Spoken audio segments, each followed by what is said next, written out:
Saudações, vamos começar agora com a aula sobre ecossistemas e a gente começa pelo conceito, lembrando do conceito que a gente já trabalhou em aulas passadas, que o ecossistema é o conjunto formado por todos os fatores bióticos e abióticos, que seriam a comunidade dos bióticos e a estrutura física do meio ambiente, os abióticos, que atuam simultaneamente sobre uma determinada região.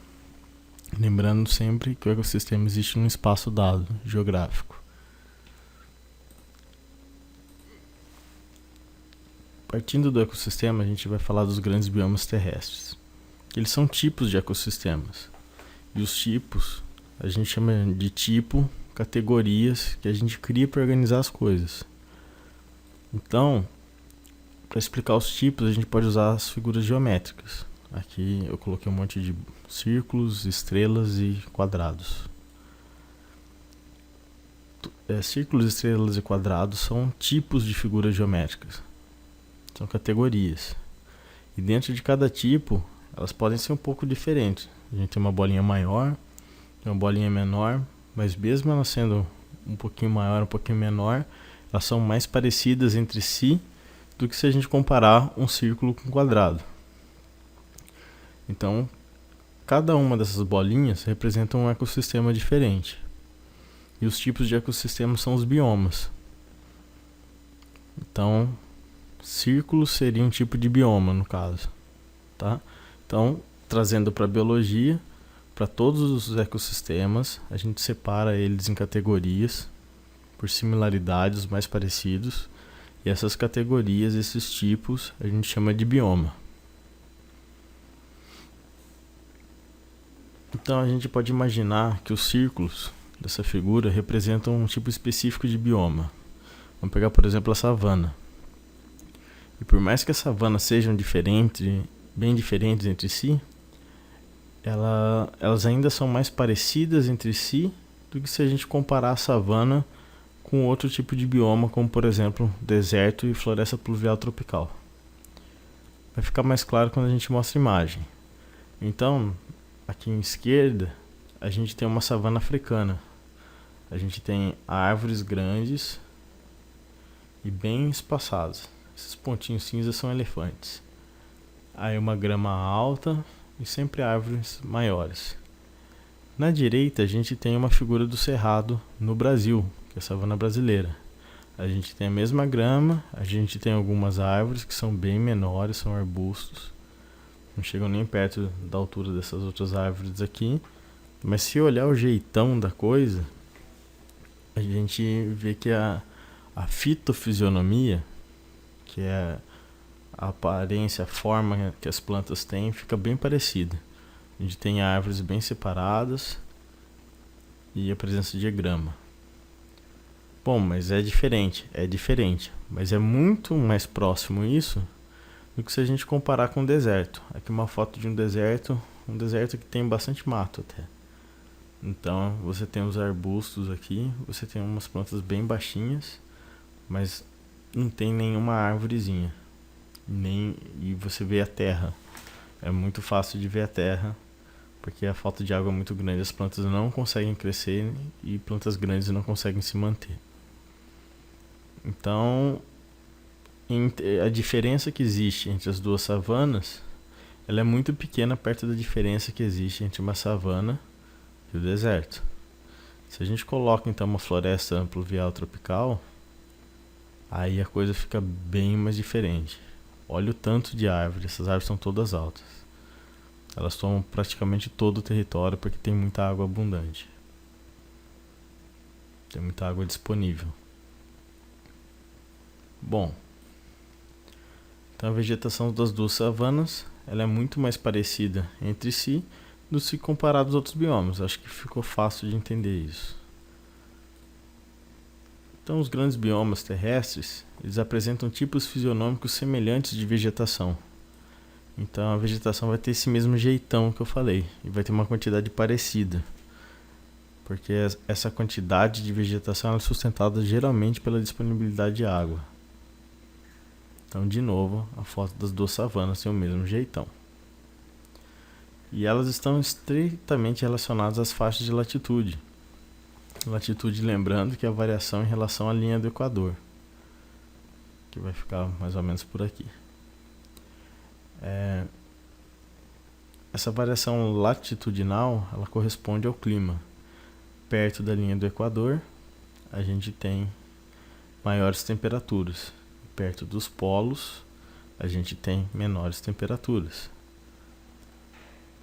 A explicação é que nas baixas latitudes, que no Equador é zero, a incidência, a luz do sol, ela vem, imagina que o sol está aqui onde está essa caixa verde, a luz do sol ela vem e ela incide perpendicular na Terra. Então tem uma grande absorção. Quando ela chega aqui nos polos, o ângulo de incidência da luz com o solo permite uma maior refração. Então ela não é totalmente absorvida. A absorção da luz solar ela é maior no Equador e menor perto dos polos. Por isso a região polar é mais fria. É essa a explicação. Então, nos ecossistemas, aqui eu coloquei os exemplos, né, dos grandes biomas terrestres. A gente tem tundra, desertos, florestas pluviais, taigas ou florestas de coníferas, florestas temperadas ou decíduas e formações herbáceas, a savana e as estepes. Vamos ver um por um agora, começando pela tundra. Altas latitudes, lembrando então o globo, fica perto dos polos, é o bioma mais perto dos polos. Baixíssimas temperaturas, não só baixas, predomínio de musgo, líquens e alguns tipos de gramíneas e arbustos. Então são todas plantas pequenas, porque elas não têm um solo rico em nutrientes, tem pouco solo normalmente e pouco tempo para se desenvolver, porque a maior parte do ano passa congelado. E a vegetação da tundra se utiliza desse material orgânico fornecido pelo degelo do verão para se desenvolver. O que acontece? Entre um ano e outro, quando chega o inverno, as plantas que estão ali, elas congelam. E quando congelam, elas morrem, obviamente. E o vegetal congelado, quando ele descongela, ele acaba fornecendo os nutrientes para a próxima geração. Aqui é um exemplo de tundra. Tudo baixinho, não tem nenhum arbustinho. É bem rala a vegetação. Um local bem frio, dá pra ver a neve por todo lado. Em seguida a gente tem o deserto, que é caracterizado por ter pouca água. Chove muito pouco no deserto. E aí o deserto, a gente tem a imagem normalmente do deserto quente, do deserto do Saara, é o primeiro que vem na cabeça.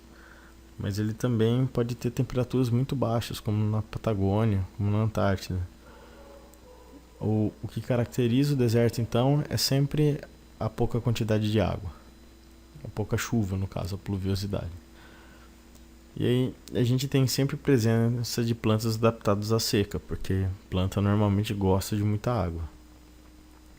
Aqui a imagem de um deserto de areia e coloquei os oásis com palmeiras porque tem água em minhas dunas, então acaba se desenvolvendo, mas onde não tem água não tem planta. As florestas pluviais tropicais, então, elas são presentes nas baixas latitudes, significa que é perto do Equador, e tem abundância de água, chove muito. Então a gente tem uma grande atividade fotossintética, porque se tem água e tem uma temperatura adequada, vai ter muita planta, provavelmente. E a gente tem uma grande diversidade de espécies, porque as condições e os recursos são ótimos. A gente tem a condição de temperatura adequada para o desenvolvimento dos vegetais, que podem se desenvolver o ano inteiro, e a gente tem o recurso água em abundância. Então tem tudo para desenvolver uma comunidade bastante diversa, bastante complexa. E a gente observa essa diversidade não só de vegetais superiores, que são as árvores, as angiospermas, mas a gente também percebe essa diversidade de animais que acompanha a diversidade de vegetais. É uma foto clássica de uma floresta pluvial, árvores grandes e outras plantas menores embaixo, geralmente com folhas grandes e pigmentos adaptados para fazer fotossíntese na sombra. Elas são mais escuras normalmente. Passamos então agora a floresta de coníferas ou as taigas, geralmente ao sul da tundra. A gente vai ter florestas de coníferas normalmente no hemisfério norte. Elas estão em altas latitudes, perto da tundra. A sazonalidade é bem definida, essa é uma característica do hemisfério norte. No hemisfério norte, a gente tem verões que são quentes e invernos que são bastante rigorosos. E no hemisfério sul, essa variação de temperatura entre o verão e o inverno não é tão grande como no hemisfério norte. E a gente tem as baixas temperaturas que são um fator determinante para a permanência dessas plantas nesses locais. Elas são adaptadas à baixa temperatura. Então a gente tem um predomínio de coníferas. Coníferas são as árvores que têm formato mais ou menos de cone. Isso evita que a neve se acumule na copa dela. E ela congela muito fácil. Com folhas acerculadas. São folhas bem fininhas que evitam congelamento também muito fácil. Elas conseguem resistir um pouco mais ao frio por conta do formato da folha. Aí a gente tem um exemplo. Coníferas são pinheiros. Fica fácil de perceber, que a gente chama de pinheiro. E depois a gente tem as florestas temperadas ou decíduas, que ocorrem no mesmo local, não no mesmo local, mas em condições semelhantes às coníferas. Também ao sul da tundra, em altas latitudes, tem essa sazonalidade definida também, só que o predomínio são de angiospermas, o carvalho, a faia e a bétula, e não coníferas, que são gimnospermas. E o nome das florestas temperadas ou decíduas são as folhas que caem no outono e surgem novamente na primavera. A árvore que perde folhas, ela é decídua. Então, tem uma imagem aqui de uma floresta de carvalho, típica de seriado e filme de Hollywood. Depois a gente passa então para as formações herbáceas, deixa as árvores de lado e a gente vai pensar nos campos que estão presentes em todo o planeta. As temperaturas são variáveis, tem campos com baixa temperatura e com alta temperatura, e são dois tipos básicos. Primeiro, as estepes. A gente tem um gramadão, gramíneas, então é um gramadão, e elas são adaptadas à seca. O pampa gaúcho aqui no Brasil é um exemplo, mas a gente tem campos por todo o planeta, e principalmente em regiões mais altas a gente tem campos de altitude, que é uma derivação. E depois a gente tem as savanas, que são gramíneas, arbustos e árvores de pequeno porte, que a gente já viu lá atrás. Mas ainda assim não é aquela vegetação fechada, cheia de árvores. Olhando então nesse mapa, a gente consegue ter uma ideia do que fica onde. Vou começar aqui pelo vermelho. A gente tem regiões de deserto. Então na África a gente tem onde fica o Saara, que é uma região bastante desértica. No Oriente Médio, alguns aqui na Ásia. Eu acredito, minha geografia não está tão boa, eu acredito que por aqui é a Mongólia. A gente tem uma região desértica aqui também, mais ou menos na reta do México, isso daqui eu acredito, no sul dos Estados Unidos, México, para quem assistiu Breaking Bad. E aqui a gente tem no sul da América do Sul, no Patagônia, o grande deserto da Austrália. A gente pega pradarias e steppes, que são os campos. A gente vê em alguns locais do globo também, na África, um pouquinho na América do Sul, no Brasil, um pouquinhozinho nos Estados Unidos e México, e na Ásia. Depois a gente tem vegetação mediterrânea, que é típica do Mediterrâneo, aqui e aqui.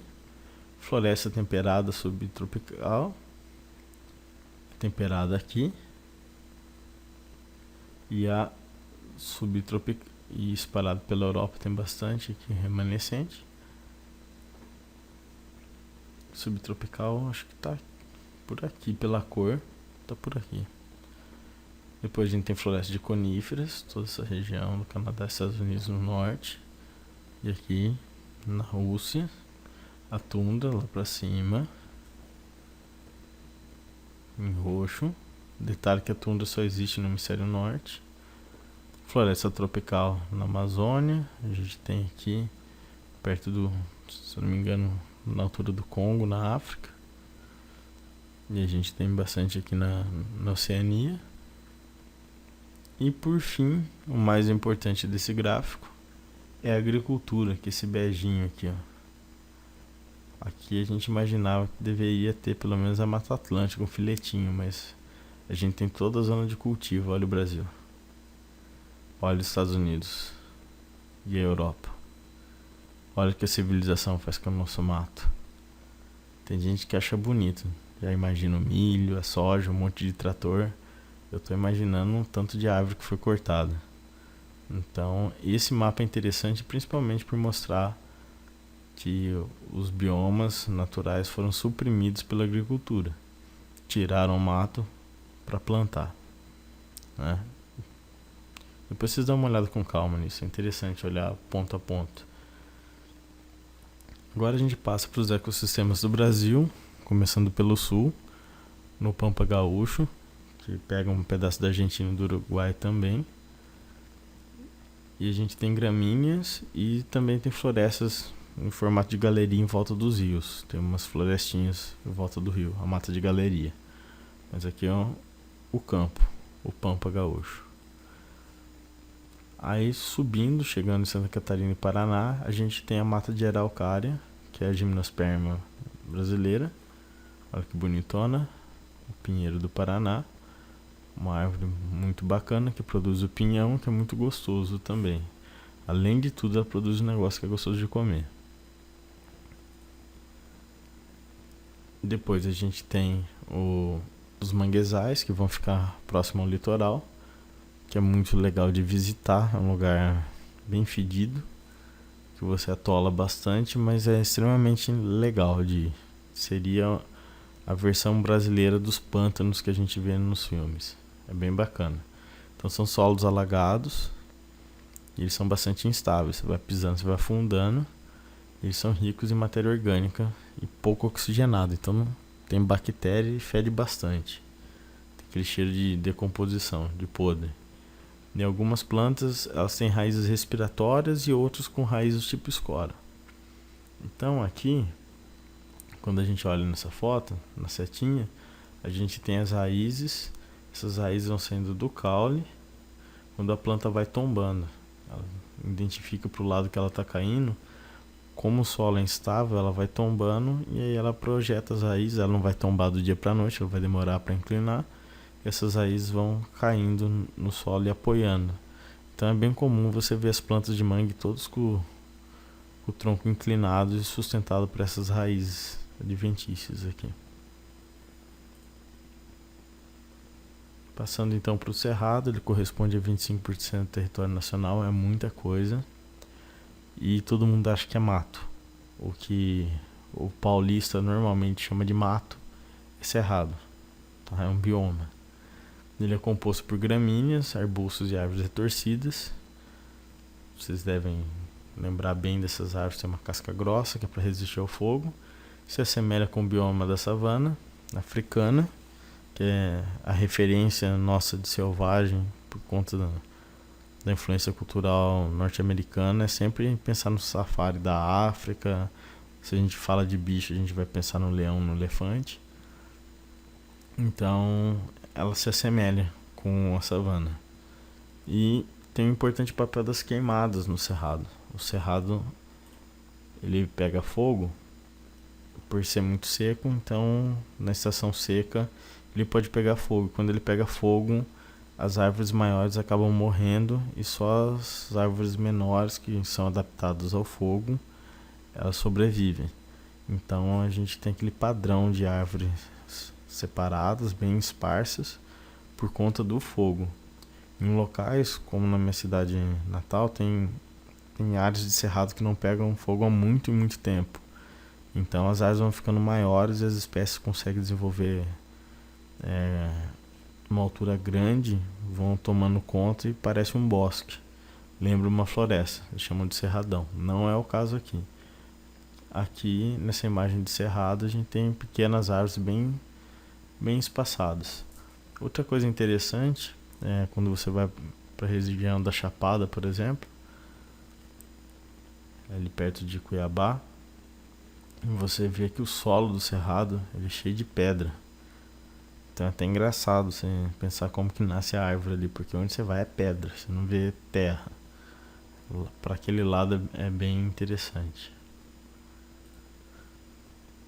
Passando então para a floresta amazônica, o Eleia, 40% do território nacional, se assemelha ao bioma de floresta tropical chuvosa, floresta pluvial tropical, e tem uma grande diversidade de organismos e solo pobre. Aí, o solo pobre é uma coisa que sempre me intrigou quando eu era estudante. Eu não entendia como que um solo pobre mantém uma floresta. Mantém porque a comunidade ela é tão desenvolvida, então de um jeito mais didático a gente pode chamar essa de comunidade de clímax. As plantas se desenvolveram ao máximo, os animais estão vivendo no máximo que eles podem ali, então todos os nutrientes dos solos estão disponíveis nas plantas. Eles utilizaram os nutrientes do solo, são todos mobilizados na comunidade. Então o solo ele é pobre. Mas como é que as plantas se mantêm então? Se o solo é pobre, como é que elas vão se manter? Elas se mantêm porque quando uma planta morre, um animal morre, ele entra em decomposição e começa a ciclagem de materiais que vocês já viram, já ciclagem de nutrientes. E aí as plantas que estão vivas reaproveitam as que morreram, mas o solo de forma geral ele é pobre. Nessas condições de desenvolvimento ótimo da comunidade, a gente tem uma grande diversidade de organismos. E aqui uma foto. As árvores são grandes, são muito grandes. Passando agora para o Pantanal Mato Grossense, uma região bastante alagada. Então, mas vai ter uma característica diferente do mangue, que é no litoral. E tem um ciclo de cheias. Não é alagado o tempo todo. Então tem a época de seca e a época de chuva. Então 6 meses molhado, 6 meses seco, mais ou menos. E essa variação de água no terreno cria um ecossistema totalmente diferente dos outros.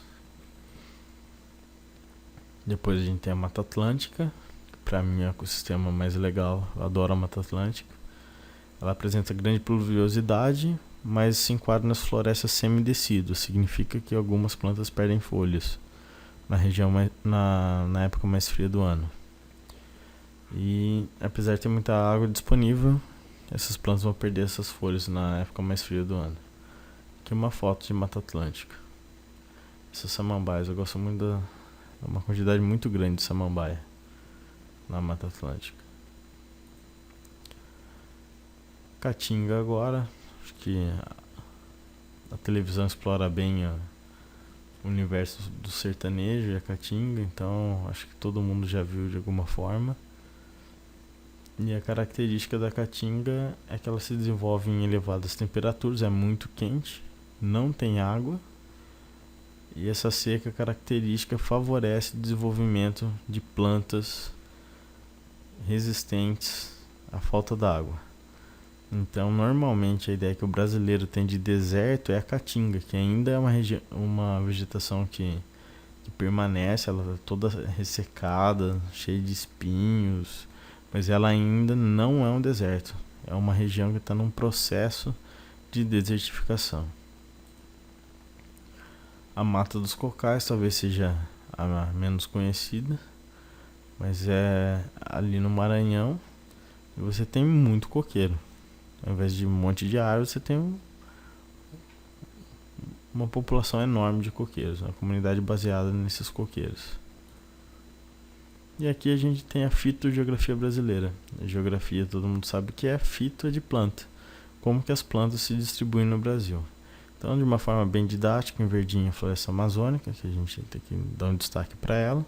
extremamente importante, que aqui tá grandona, não tá mais desse tamanho de jeito nenhum, já deve estar por aqui. Do jeito que o povo desmata para expansão da agricultura.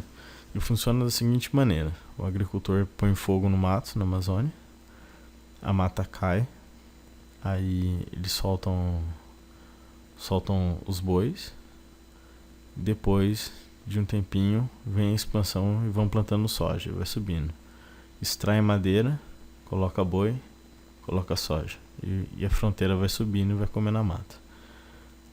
Os campos cerrados aqui em rosa, nessa região onde não tem plantio, o cerrado está invadindo a Amazônia também. A gente tem aqui em verdinho a Mata Atlântica, que é onde era a Mata Atlântica. A Mata Atlântica é só uma tripinha aqui assim, em volta atualmente. E aqui onde era a Mata Atlântica também foi suprimido. Normalmente aqui é região de cultivo, ou o cerrado expandiu porque diminuiu muito a quantidade de chuva nessa região.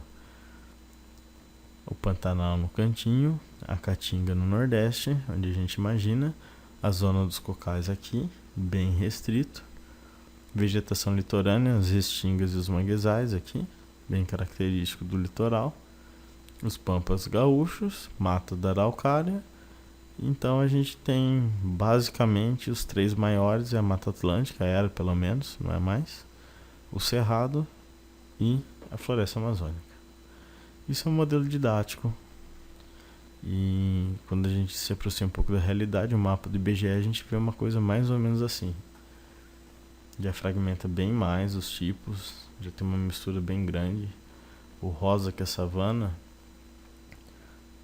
tá todo permeado de azul, que são áreas de tensão, contatos entre dois tipos de vegetação. Então aqui o cerrado está em contato direto com a região de floresta ombrófila aberta. E a gente pega e tem várias regiões de tensão aqui. Aqui seria o cerrado com a Mata Atlântica. Bom, só para entender que o modelo didático normalmente não corresponde à realidade, só para ter uma ideia mais geral. E aqui onde é pontinho é a presença humana, são áreas antrópicas, significa que a maioria aqui é plantio. Onde tem pontinho aqui ou vai ter pasto ou plantio. E essa vegetação é removida. Passando agora os ecossistemas aquáticos, a região, a gente tem um gráfico aqui, essa parte aqui representa o barranco, essa parte aqui representa a água. Então, primeiro a gente divide baseado na luz. A região mais para cima, mais próxima à superfície, ela é a região fótica. A gente tem uma quantidade maior de luz. Logo abaixo a gente tem a região disfótica, onde a luz começa a se perder, já não tem tanta luz. E a região afótica nasceu onde não chega a luz de jeito nenhum. Porque a luz é importante para a fotossíntese, onde não tem luz, os produtores não conseguem se desenvolver. E a gente não tem a base da cadeia alimentar.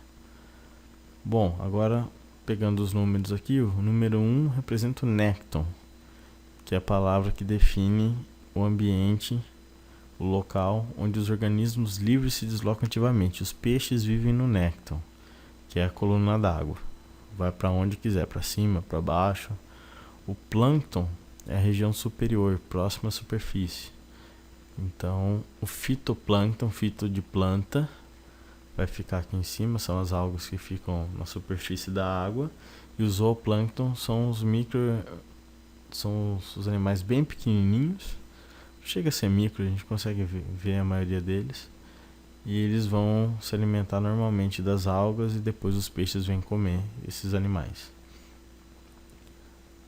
E, por fim, o bentos, a região bentônica, é toda a parte junto ao fundo do ambiente aquático. Pode ser o fundo do lago, o fundo do rio, o fundo do mar. Então, junto ao substrato, a gente tem a região bentônica. E são os habitantes do fundo, né? As esponjas, os corais, as algas, os polvos, isso no mar.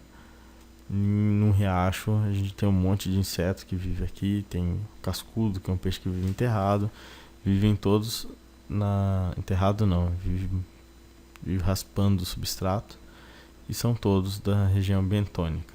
Serve para mar e serve para falar de água doce também, essa caracterização. Na água doce, então, a gente tem dois tipos de ambientes: os ambientes lênticos, que é onde a água não corre, lagos, lagoas e represas, e os ambientes lóticos, são os rios, riachos e os córregos. Então, lótico significa lavado, é onde a água passa bem rápido e parece que lava a pedra. Por isso que tem esse nome. Depois a gente tem os estuários, que é um sistema de transição do rio-mar, água doce para água salgada. Ele é berçário de muitos organismos e tem uma grande quantidade de matéria orgânica. Por quê? Ao longo desde a cabeceira do rio, o que acontece nas margens, as plantas que vão morrendo vão caindo dentro do rio, e aí a água vai transportando esse sedimento, vai entrando em decomposição as folhas, e aí esse sedimento, cocô de peixe, tudo que acontece lá para cima vai descendo em direção ao mar. Quando chega nessa parte de transição do rio com o mar acaba segurando essa água doce, e esse sedimento vai para o mar também, mas antes de ir para o mar ele satura, ele enche essa parte do estuário. Então o estuário tem muita matéria orgânica mesmo. Então eles são extremamente importantes, porque por ter muita comida disponível, é um lugar adequado para que algumas espécies procriem ali, porque os jovens eles vão ter muita comida, não vão ter dificuldade para achar comida e vão acabar se desenvolvendo bastante. Então é por isso que é chamado de berçário. Um ambiente com muito recurso e fica adequado para o desenvolvimento de organismos jovens, que normalmente têm dificuldade para encontrar alimento. Aí nos ambientes marinhos, passando para o mar, a gente tem o domínio pelágico, que são as águas onde os peixes ficam, e o domínio bentônico, novamente, que é o fundo. Então não tem muito mistério, são esses dois. O mar a gente acha que é muito complicado de estudar, mas só para explicar rapidamente é isso. Na prática é bem difícil de estudar. O ambiente aquático ele é bastante difícil de estudar, mas para vocês a gente guarda só que o pelágico são as águas e o bentônico é a região de fundo. E nas águas então a gente tem a base da cadeia alimentar, isso que eu acho importante. A gente tem no fitoplâncton, então são as algas da superfície que vão produzir a matéria orgânica que vai ser consumida a cada nível trófico.